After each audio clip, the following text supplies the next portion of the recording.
King Guardian.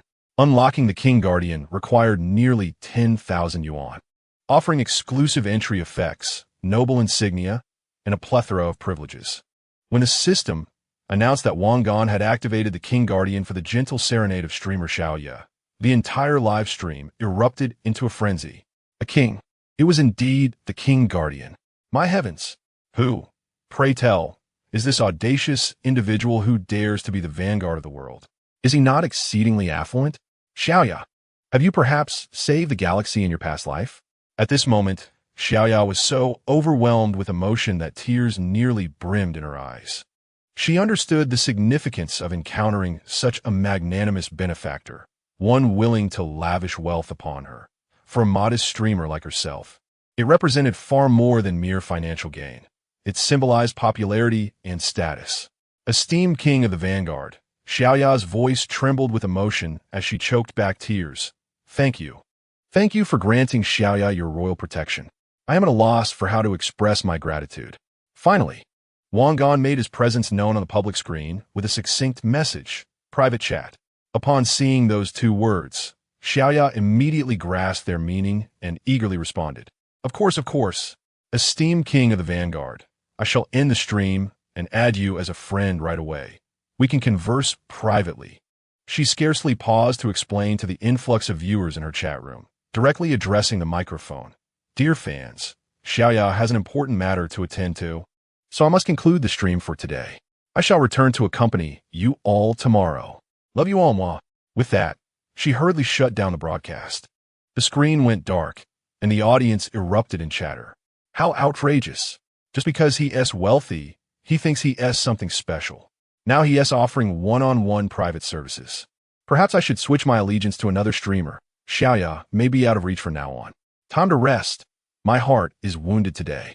Before long, Wang Gan received a friend request from Xiaoya, which he promptly accepted. Esteemed king of the vanguard, this is Xiaoya, she messaged, accompanied by a shy emoji. Wang Gan replied, are you available for voice chat? Absolutely. Shall I call you directly? She responded eagerly. Yes. In the next moment, Wang Gan received a voice call request from Xiaoya. Donning the Apple-provided headphones, he found them slightly uncomfortable, but accepted the call. Esteemed king of the vanguard, greetings, came Xiaoya's slightly nervous and reserved voice through the headphones. Yet, it retained a gentle sweetness, perhaps even more genuine than during her live stream. You need not call me king. Simply refer to me as Vanguard Ergon, Gu will suffice, Wang Gan said with an air of authority that brooked no dissent. Understood, Gongu, Xiaoya replied obediently, aware that deference and compliance were the best approaches when dealing with someone of his stature. I am experiencing a bit of insomnia tonight. Sleep eludes me, Wang Gan candidly stated. I noticed your stream's title mentioned soothing sleepless nights, which piqued my interest. Oh, I see, Xiaoya exclaimed, quickly adding, rest assured, Gongu, I will do my utmost to help you unwind and find slumber.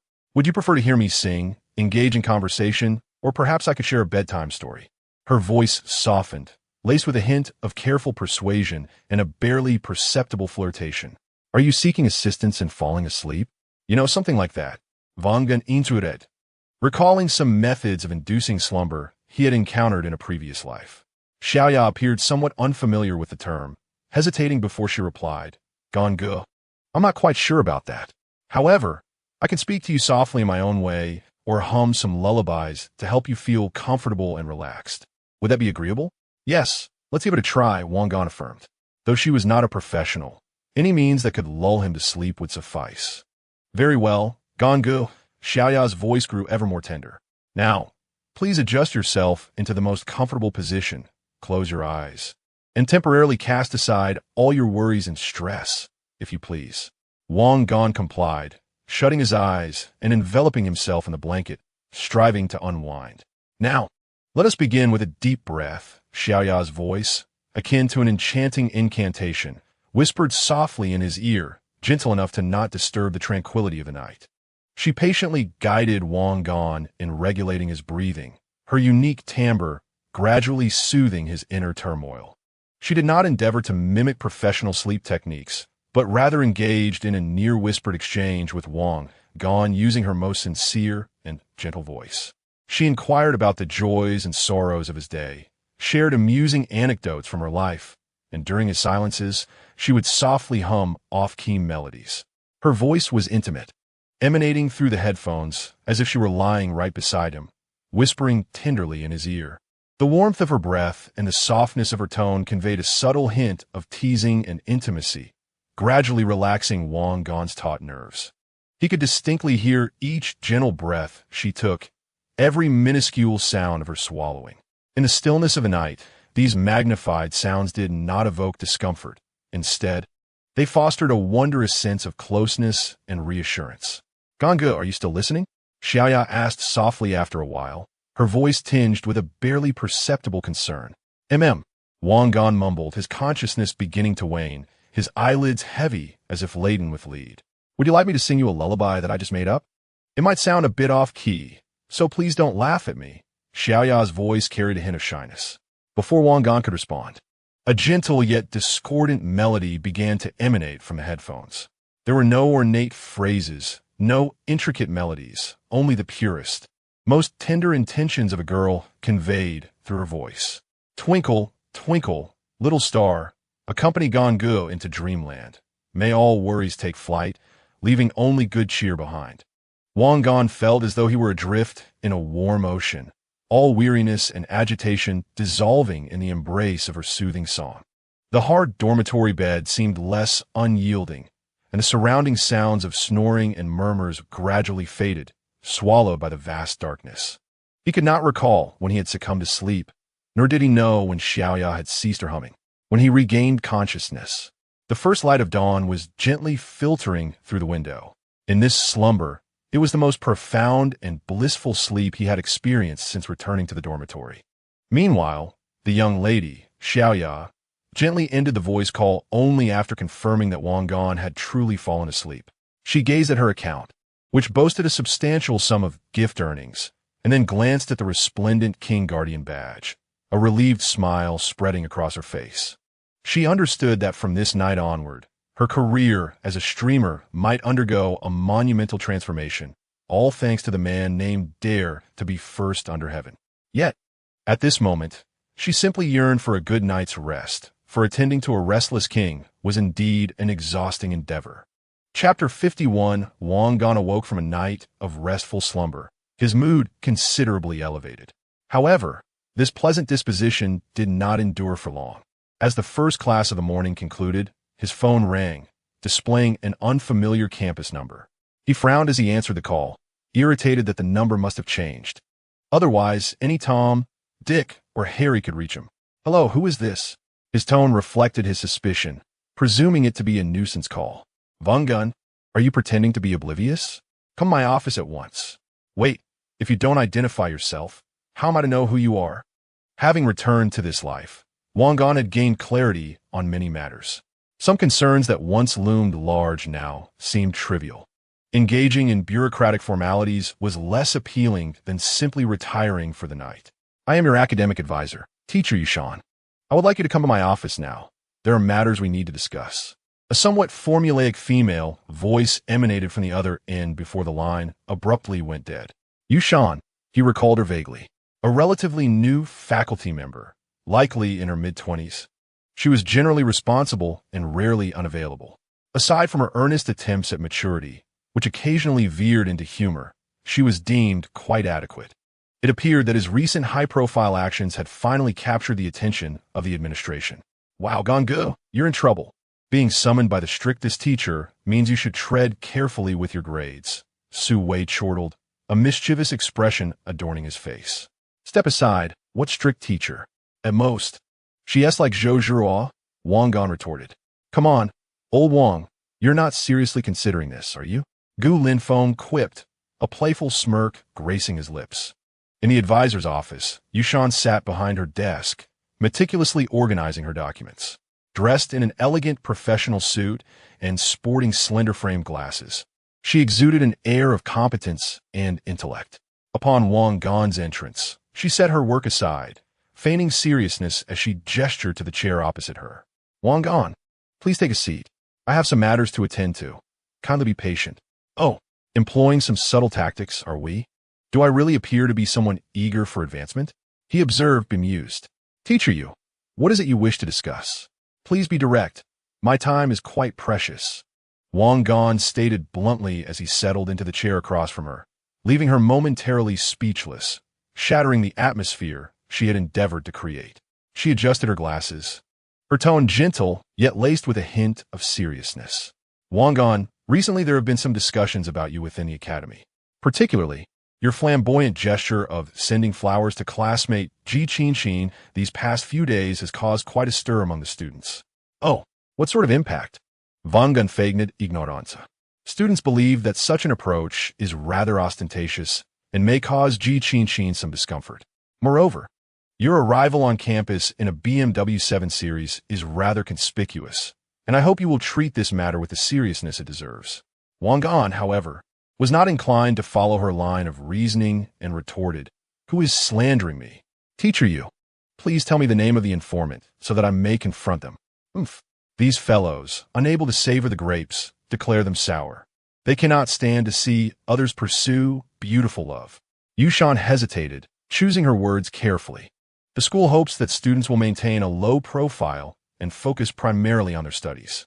While love is a personal freedom, we also wish to avoid any unnecessary negative public opinion that could affect the school's culture. Moreover, it is not that other students have reported you, but rather that Ji Qinxin herself feels troubled. Upon hearing this, Wang Gan couldn't help but chuckle internally. The counselor's words were quite diplomatic, merely reflecting concern that he, as a wealthy heir, might cause some scandal that could tarnish the school's reputation. He leaned slightly back in a chair, arms crossed calmly before him, and replied, "Teacher Yu, first and foremost, my pursuit of Ji Qinxin is a personal matter. The manner in which I choose to express my affections is my prerogative. If she feels troubled, she may simply decline my advances and speak candidly with me, rather than exerting pressure through the academy. Such actions have deeply wounded my sensitive heart. Secondly, the car I drive to school is a reflection of my family's circumstances, and it does not seem to violate any school regulations, does it?" Yushan found herself somewhat stifled by his measured response, her brows furrowing slightly. "Wang Gan, I do not wish to interfere in your personal life. However, as your counselor, it is my duty to remind you to be mindful of your words and actions to avoid causing adverse effects on other students and the school. I understand your good intentions, teacher." Wang Gan nodded, a subtle smile gracing his face. "I will be mindful. However, I will not give up on pursuing Ji Qinxin." Seeing Wang Gan's obstinate demeanor, Yushan recognized that further discussion would be futile. She could only sigh in resignation. "Very well, do exercise discretion. If you encounter any difficulties or require assistance, feel free to come to me." "Thank you, Teacher Yu." Wang Gan stood to take his leave. Upon exiting the counselor's office, his spirits remained unaffected. He had never taken this conversation to heart. Just then, a WeChat notification chimed.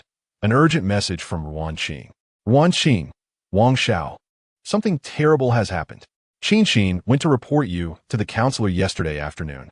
She said you were harassing her with flowers." The message ended with an anxious emoji. Wang Gan glanced at it, his brow furrowing slightly. What is going on with Ruan Qing? The information is rather outdated. She had already concluded a pleasant conversation with the counselor, and only then did she come to relay the news. What purpose does her role as an informant serve?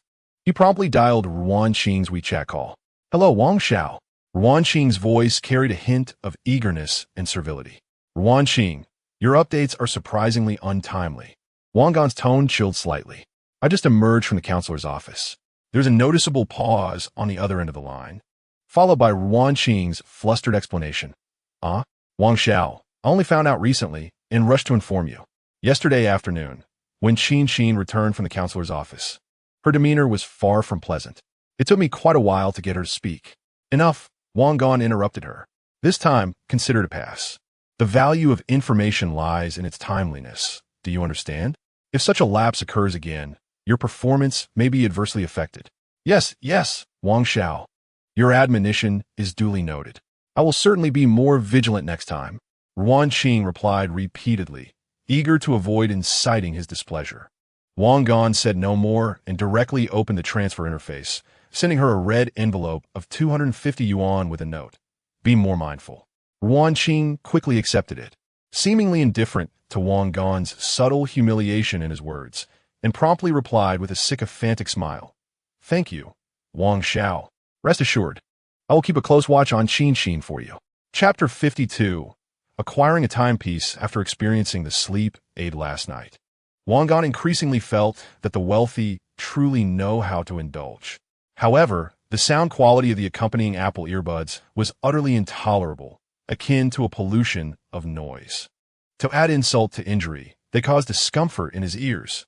Reflecting on his current financial standing, he resolved to purchase a pair of genuinely high-end headphones. Not only would this enhance his future enjoyment of sleep assistant services, but would also satisfy his pursuit of a refined lifestyle. Since his class with Yushan had been delayed, he opted to skip the remainder. Wang Gan then drove to the largest comprehensive shopping center near the university town, Wanda Plaza. On the third floor of Wanda Plaza lies the digital audio and luxury goods section. With a clear objective, Wang Gan made his way to an upscale headphone boutique with an impressive storefront. The interior was softly lit with clearly defined sections. Renowned brands such as Sennheiser and Beyerdynamic were elegantly displayed in glass cabinets, exuding an air of opulence. A well-groomed saleswoman, dressed in a professional suit, noticed Wang Gan's distinguished presence, particularly the BMW key casually draped over the sofa. She approached him with a beaming smile. "Good day, sir. Which model of headphones are you interested in? We have a comprehensive collection and dedicated listening rooms." Wang Gan was unfamiliar with these brands. Having previously only used headphones that cost around 10 yuan, "I am looking for a closed-back over-ear model, primarily for classical music and intricately detailed vocal performances," he stated succinctly. "Certainly, sir, please follow me." The saleswoman guided him to a private listening room, equipped with professional players and headphone amplifiers. She recommended several flagship models. This one is the Sennheiser 820, a closed-back flagship known for its remarkably transparent sound. This one hails from France, boasting exceptional clarity and dynamics. And their Beyerdynamic S third-generation model, which is comfortable to wear with a balanced 3-frequency response. Wang Gan proceeded to listen to each one in turn. He did not require extensive guidance from a sales assistant. Instead, he closed his eyes, savoring the auditory distinctions presented by each pair of headphones. When he donned the headphones and played a segment of Yo-Yo Ma's cello concerto, the rich, elastic bass, the melodious mid and high frequencies, along with the precise soundstage, caused his previously furrowed brow to relax slightly. Wang Gan couldn't ascertain whether it was some kind of mysticism, considering he was unsure if he even had a discerning ear. However, such details were inconsequential. This would do.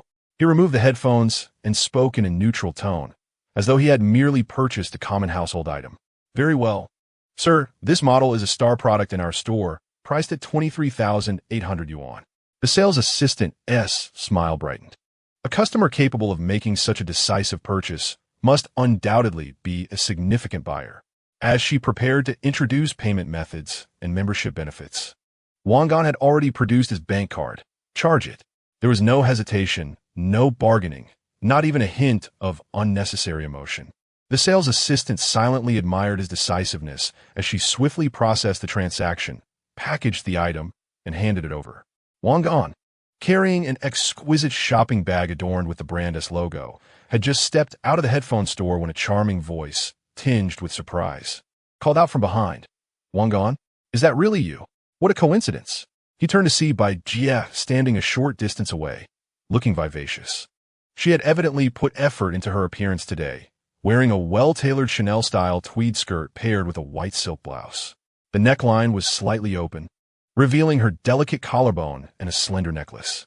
With a subtle yet elegant nude makeup, she appeared both innocent and alluring, her enchanting eyes glimmering with just the right amount of surprise as she gazed at him. "Bai Jie, indeed it is a coincidence," Wang Gan replied politely, his mind already attuned to the situation. This was their second serendipitous encounter, and the intentions of the campus belle were unmistakable. He couldn't help but wonder if her exquisite outfit was a high-quality imitation. Bai Jie gracefully approached him, her gaze naturally falling upon the shopping bag in his hand. Curiously, she asked, "Are you out shopping? Is that headphones? The packaging looks quite upscale." Her tone was infused with a hint of youthful innocence and admiration, perfectly balanced. "Yes, just getting a new pair of headphones," Wang Gan casually replied, not intending to elaborate further. They walked side by side, with Bai Jie occasionally bringing up light topics to foster a congenial atmosphere. Wang Gan responded intermittently, his eyes wandering over the surrounding shops. As they passed a Rolex boutique, he paused momentarily. "What's wrong?" Bai Jie perceptively noticed his halt. Wang Gan glanced at his bare wrist and remarked, "I need a watch, just browsing."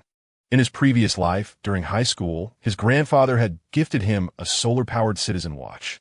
Subsequently, with the widespread adoption of mobile phones, the habit of wearing watches faded. And naturally, Wang Gan was no exception. However, now that he had the means, he decided to adorn himself a little. Otherwise, what was the point of earning money if it was merely spent on women? Was he to become a sycophant? Men's accessories are typically limited to a few items. A bag that might make one resemble a nouveau riche, and a belt, which, as the saying goes, might lead one to misfortune. He resolved to acquire a watch instead. A spark of excitement flickered in Bai Jie's eyes at the thought. Buy a watch? Perhaps a Rolex? This was an excellent opportunity for observation. She immediately responded with a charming smile. "Sounds great. I'll accompany you. I find watches quite fascinating. Although I cannot afford one, it's still pleasing to the eye." Wang Gan did not respond, stepping into the Rolex boutique. The interior exuded understated luxury, and the air was permeated with the scent of wealth. A composed male sales manager, donning white gloves, promptly approached. Upon noticing the empty wrist of Wang Gan and the BMW 7 Series car keys in his hand, his demeanor became increasingly respectful. "Good day, sir. Welcome to Rolex. How may I assist you?" "I would like to see the Datejust or the Submariner," Wang Gan stated directly. "Certainly, sir. This way, please," the sales manager replied, guiding them to the appropriate display case. Bai Jie stood beside Wang Gan, gazing at the sparkling timepieces within the glass cabinet, each marked with astonishing prices. Although she had encountered her fair share of affluent suitors, it was unprecedented for her to witness someone as nonchalant as Wang Gan entering a Rolex store with such ease, as if it were a convenience store. Wang Gan's gaze swept across several classic watches without lingering too long, ultimately pointing to a two-tone blue dial Datejust 41. "This one, please take it out for me." The sales manager carefully retrieved the timepiece and handed it to Wang Gan. He weighed it in his hand, scrutinizing the craftsmanship of the dial and strap, nodding in approval. "Not bad. Do you have a full steel version of this?" "Sir, you have an eye for quality. We do have a full steel version of the Datejust. However, this two-tone blue dial is this year's hot item, exuding a greater sense of prestige." The sales manager smiled as he explained. Wang Gan remained non-committal and pointed to a nearby green Submariner. "What about this one?" The Submariner is a classic. However, both the green and black dials require pre-order, and the wait time may be considerable, the sales manager explained apologetically. "Then I'll take the two-tone blue dial from earlier." Wang Gan made his decision swiftly, as if he were merely selecting a cabbage at a market rather than purchasing a timepiece valued at over 120,000 yuan. "Charge it to my card and adjust the strap for me." "Certainly, sir." The sales manager's face lit up with delight as he efficiently began preparing. Bai Jie watched in quiet astonishment. From entering the store to making the purchase, only a few minutes had passed. The two-tone blue Datejust, which she had briefly glanced at, was astonishingly priced at 128,000. Wang Gan didn't even bat an eye, nor did he inquire about the price. He simply stated he would pay by card. This composure, this extravagance, this nonchalance towards money deeply stimulated Bai Jie's senses. She had encountered wealth before, but never had she met someone so young and so remarkably assured. He was not like those nouveau riches eager to flaunt their wealth. Rather, he resembled a true aristocrat who had long resided in high society, viewing money as inconsequential. Bai Jie observed Wang Gan as he casually donned the watch on his wrist, his effortless demeanor causing her heart to skip a beat. Chapter 53. The one worth a fortune. Fortunately, Wang Gan remained oblivious to Bai Jie's thoughts. Were he aware, he would undoubtedly tease her for overthinking. Bargaining at a luxury store? Such a notion was absurd. They sold nothing but prestige. Even if there were unsold items, they were bundled with bestsellers. Unless the brand faced extinction, Discussions of discounts were futile. Many Swiss watch brands had succumbed to this fate, with numerous once great names now defunct or barely surviving. However, Rolex was not among them. Wang Gan recalled its future surges in value, particularly during the mask-wearing era when it became a financial derivative. Even pawn shops valued it as hard currency. Although Wang Gan was not particularly knowledgeable about watches, he could not escape the wealth of information available in the modern age. Many video bloggers, eager for views, produced a myriad of educational content. As a typical underdog, Wang Gan chose the most economical method to learn, watching videos, and acquired a plethora of seemingly useless knowledge. A Rolex, especially a popular model, was an investment that promised not just to preserve capital, but to yield substantial returns. Thus, it was evident that for the affluent, generating wealth was remarkably effortless. At that moment, Bai Jie was utterly convinced that Wang Gan was the prey she had long sought. No, her destined partner, with such financial prowess. Coupled with his striking appearance and shared alma mater, he was the quintessential candidate for a golden son-in-law. Despite Wang Gan's unwavering demeanor, showing no intention of purchasing anything for her, not even posing a polite inquiry about her preferences, Bai Jie remained unfazed. She was acutely aware of her station. Now was not the time to ask for anything. What she needed was to showcase her allure, to pique his interest, and ultimately, to secure his undivided attention. His indifference only fueled her desire to conquer. Wang Gan, you look splendid in that watch. It truly enhances your charisma. Bai Jie offered her praise at an opportune moment, her eyes brimming with genuine admiration. Wang Gan casually adjusted his wrist, feeling the watch's weight. Not bad, just wearing it for fun. Where shall we head next? It's nearly mealtime. How about I treat you to dinner? I know of a newly opened Western restaurant nearby with an exquisite ambience. Bai Jie warmly extended her invitation, eager to deepen their connection. Having just witnessed Wang Gan spending power, she was impatient to engage with him further. Just as Wang Gan was about to respond, his phone rang unexpectedly from his pocket. He glanced at the caller ID, his brow slightly furrowing. He then gestured an apology to Bai Jie and stepped aside to answer the call. Hello, Mom. The conversation on the other end remained a mystery, but Wang Gan's expression was calm, responding with occasional affirmations. After a brief exchange, he ended the call and casually waved his hand to Bai Jie, who was still looking at him with anticipation. I have some matters to attend to and must head back. Let's talk another day. After speaking, without waiting for Bai Jie to respond, he turned abruptly and strode towards the parking lot, leaving Bai Jie standing alone in the wind, her hair tousled. As she gazed at Wang Gan's retreating figure, her sweet smile gradually froze, a hint of barely perceptible vexation flickering in her eyes. The atmosphere she had so painstakingly cultivated was abruptly shattered by a phone call. However, this fleeting annoyance was soon replaced by a more intense exhilaration and a sense of inevitability. With headphones worth over $20,000 and a watch nearing $130,000, he remained unfazed. Driving a BMW 7 Series, his extravagant demeanor was accompanied by an air of composure and detachment that belied his youth, utterly captivating Bai Jie. This Wang Gan was undoubtedly a treasure trove worth all her energy and means to mine. Drawing a deep breath, she allowed a confident smile to re-emerge. It was of no consequence. There would be ample time ahead. The more elusive he was, the greater the sense of accomplishment in conquering him. Wang Gan, you cannot escape. Meanwhile, upon returning to school and parking his car, Wang Gan did not rush to alight. Having had the school beauty present, discussing debt issues with his family would tarnish his image. He decided to prolong the wait, relishing the feeling of being pursued. He portrayed a distinctly masculine demeanor, quietly biding his time. Sure enough, it was not long before his mother's call came through again. Lu Guiping's character was such that she often exhibited impatience, unwilling to let matters remain unresolved. He had an inkling of the conversation's content. His father, Wang Fuhai, likely faced setbacks and had turned to his mother for complaints and assistance. Hello, Mom. Wang Gan answered the phone, striving to keep his tone light. Xiao Gun, how are things at school? What have you been doing? Are you busy with studies lately? Is the money sufficient? Lu Guiping's voice was filled with the same concern as ever, beginning with pleasantries. Everything is fine, Mom. No need to worry. My studies are going well, and I have enough money, Wang Gan replied patiently. As expected, after the small talk, Lu Guiping's tone shifted